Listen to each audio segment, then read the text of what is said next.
In today's episode, we're going to take a tour through the highly anticipated player outposts. I'm also going to reveal the next couple of updates on our roadmap, as well as unveil a super secret project that I have been working on behind the scenes. All this and more on Starscape Direct.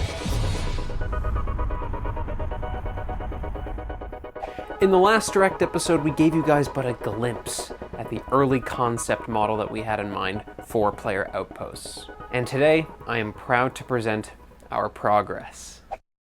Welcome to your industrial outpost, an essential purchase for anyone looking to capitalize on the wealth of resources in wild space. Come with me and I'll show you around.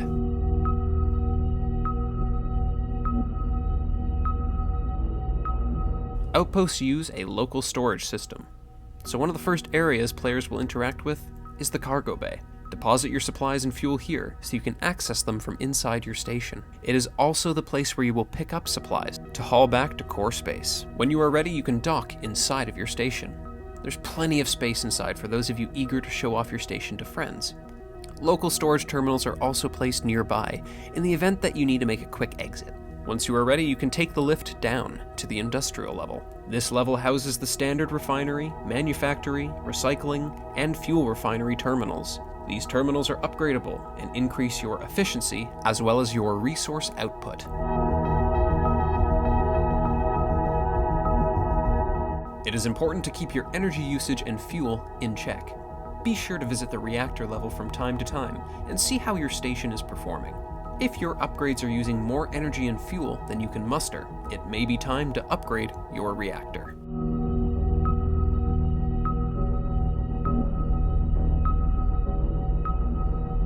Finally, welcome to the command level. This area will be the most customizable of all the decks, as it is a more contained and personal space. Using these empty facilities, you can create a medbay, personal cloning area, meeting room, or really anything that piques your imagination. With industrial outposts, the stars are the limit, and this is just the beginning.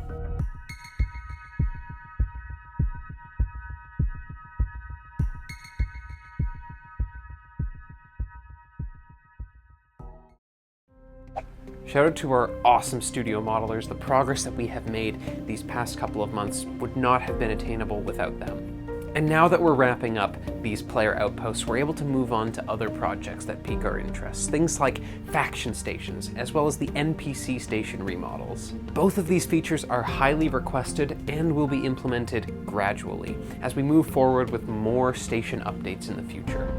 Today's video is brought to you by our patrons.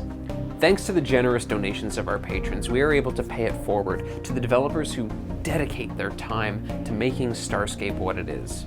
It's a super great incentive and really helps bolster confidence as well as motivation when taking on such sizable projects as stations. If you would like to support Starscape's development as well as more content like this, you can find the link to our Patreon in the description below. Okay, let's get back to the Direct. Before I get into some of this new content, I want to take a moment to address the updates and announcements process. We are fully aware that we have a tendency to delay things often, quite a bit, more than I'd like to say. It is really complicated when you're running a team of volunteers, as everyone has their own unique schedules and no one's being fully compensated by the game, so we have to accept that not everyone is going to be able to put it first. There are also conflicting interests when it comes to personal lives. For instance, as you all know, Keth is getting married, so we just have to accept that that does put a little bit of a setback on development, but that's okay, because these things do happen. We are planning to look for another programmer at some point in the near future. This will split up the work between two people, so that way we don't have to always depend on one individual for all the answers. Nor should we in a healthy development environment. The last thing we want is for Keth to be overworked, considering how important this project is to him as well as all of us. Our other initiatives to help boost the development process are financial incentives, such as the Patreon and the YouTube channel, which we are hoping will generate enough income to bolster more support for the game. These things aren't instantaneous, so in the meantime, we're going to change up how we announce updates and how we schedule content releases. Dev blogs and direct videos, as well as the roadmap, will continue to be your primary sources for content updates. From now on, we are instead going to display exactly what we are working on and what stage it is at in its development cycle. That way we have transparency, and that way you guys know exactly what we're doing right as we're doing it. For instance, if we applied this to stations, it would indicate that stations are in the building phase. I will elaborate more on what this is going to look like in a future dev blog, as I don't think it's too important to cram into this episode of Direct, because I know you guys are here for new content, let's face it. That's what these are for, right? So why don't we just get into that? In the spirit of better development, we're going to be setting aside a few weeks once stations go up to focus on some development tools. More specifically, things that our asset teams, balancing teams, and testing teams can use to make their jobs easier. I know for me personally, I'm most excited about the mission builder. It'll give me the chance to actually have control over what missions are gonna look like and what elements of lore are gonna play into them. It's super awesome, and it really helps someone like me who's not really coding savvy, and I think I can speak for all the developers when I say it's much needed. These tools will help us expedite our development process and get you guys the content that you are clamoring for at a much higher pace. That is why it is the first thing on our list, coming straight off of stations. I do realize that this is more of a developer-centric update. I get you. You want features, I know. So why don't we just go ahead and jump into it? Do you ever find yourself in this situation? What is up, Starscapers? Today, we're gonna be doing some super exciting mining. So let's just go ahead and get into it. Whoa, we just found a rock. I'm gonna have to start mining that thing. And you know, like, this is just all part of the process, you know? It's all about just taking it slow, you know, getting that good ore. Oh yeah, look at that. What is that, a Reknite? Uh-huh. Yeah. Oh.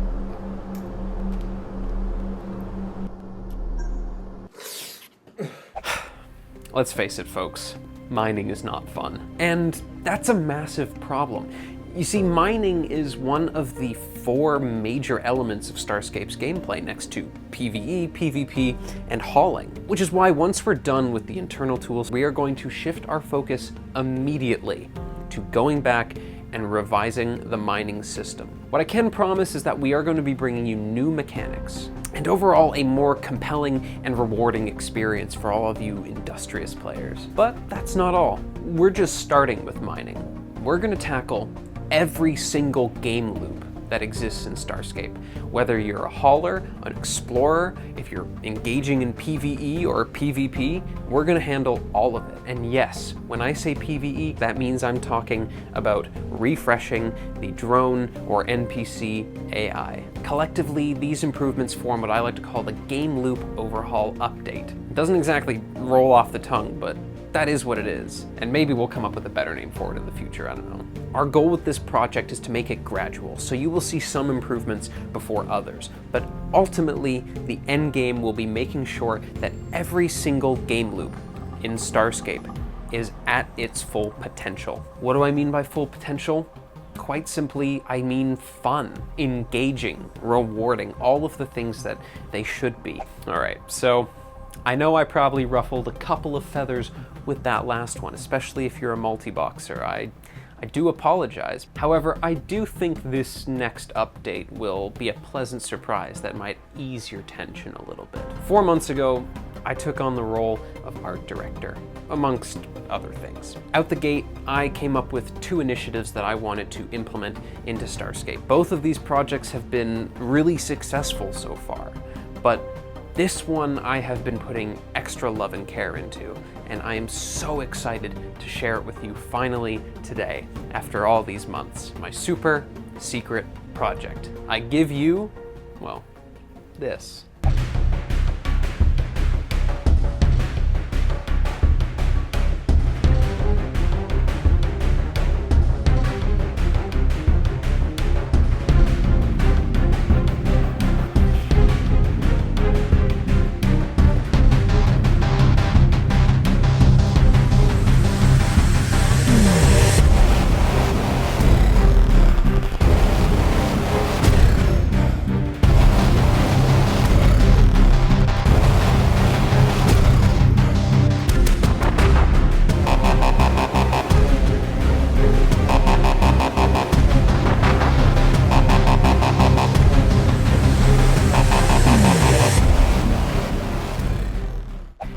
Starscape original game score.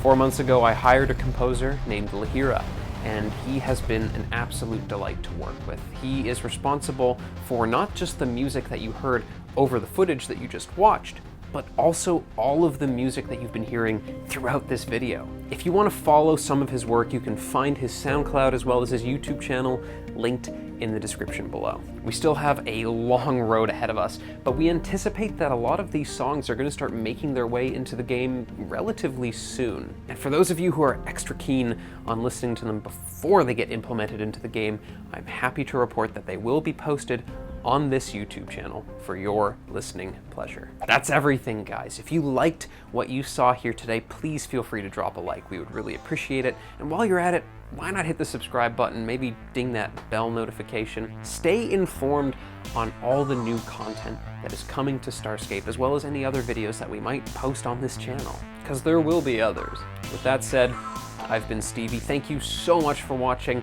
I will see you in the next one. Cheers.